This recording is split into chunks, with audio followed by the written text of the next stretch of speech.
Welcome to Bala மாடித்தோட்டம். இந்த வீடியோவில் வந்து நம்ம வீட்டு முன்னாடி இருக்க செடிகளை வந்து பார்க்க போகிறோம். ஆல்ரெடி இந்த வீடியோ வந்து நம்ம வாடகைக்கு விட்டுருந்தோம். ஸோ அவங்க வாடகை முடிஞ்சு நம்ம வந்து குடி வர போகிறோம்.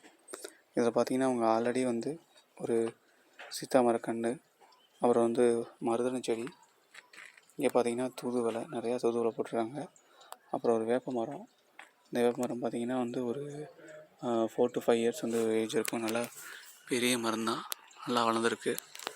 அதுக்கு பக்கத்தில் பார்த்திங்கன்னா இன்னொரு மருதாணி செடி. அதுக்கப்புறம் வந்து இது பூசணி செடின்னு நினைக்கிறேன். இது அதுவாக வளர்ந்துருக்கு போல்.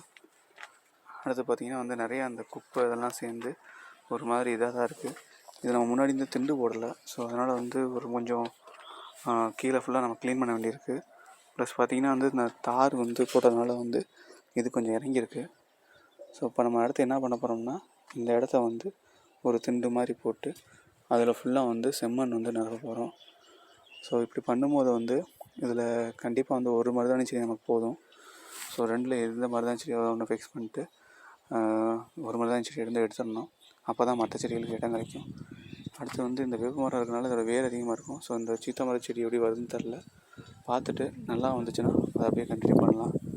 என் பிளான் என்னென்னா, மீதி இருக்க இந்த இடத்துல ஃபுல்லாக வந்து ஒரு வாழை மரம் ஒன்று வைக்கணும். ஸோ வாழை மரம் வச்சோம்னா அட்லீஸ்ட் நமக்கு தேவையான பொருட்கள் எல்லாமே வந்து இலையிலேருந்து எல்லாமே வந்து இதில் கிடைக்கும். ஸோ ஒரு வாழை மரம் வந்து வைக்க பிளான் பண்ணுறேன். அப்புறம் வந்து கொஞ்சம் மஞ்சள், அதுவும் வந்து பிளான் பண்ணுறேன்.